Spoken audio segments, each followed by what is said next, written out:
دا ابو بکر رضی الله تعالی عنہ یاد را تازه کو الله اکبر دی ماشومو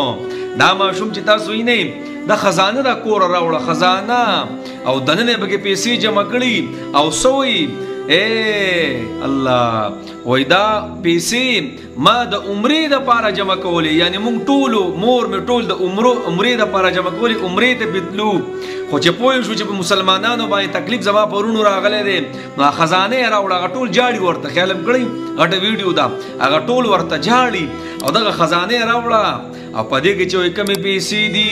وای دغه پیسې چې کم زما رونو باندې تکلیفونه راغلي دي په خویندو باندې هغې له ورکه الله اکبر کبیره نو ما ته د ابوبکر رضی الله تعالی عنه هغه وخت نه دی هغه راته مخې ته رالی چې یو جنګ موقع وه او ابوبکر رضی الله تعالی عنه په دیوال باندې لاس وو وای چې ستن نه ده ستن چې ستن و چې هغه هم پاتې نشي هغه هم راوړم چې کله وکتل محمد رسول الله صلی الله علیه وسلم عمر وی رضی الله تعالی عنه چې نن مې ډېر سامان راوړی دی او زه به د ابوبکر نن نمبر وړم مخکې کېږم به دې نبي اسلام ډېر عجیبه سوال کوي وای شاتم څه پریښ کي شاتم پریښي څه دي یعنی سم راوړي شاتم څه پریښي دي الله اکبر کبیره نو عمر رضی الله تعالی عنه ورته وایي د الله رسول وایي نیم مال مې راوړو او نیم مې پرېښودو ابوبکر رضی الله عنه ته وایي ابوبکر وایي څه دې پرېښودو او څه دې راوړه الله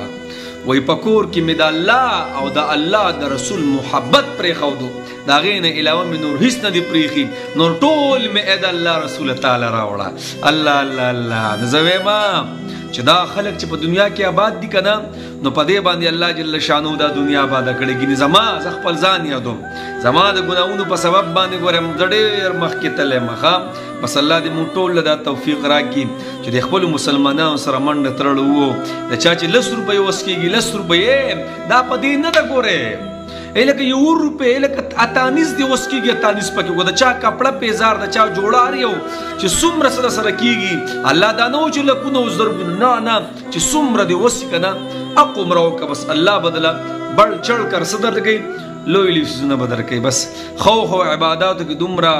منډه نشته څومره چې په دې کې شته چې د خپل رور سره منډه وي الله بس یې ماشوم یو قسم نه وجړولم ټول ورته جاړي بس عجیبه قرباني ده یار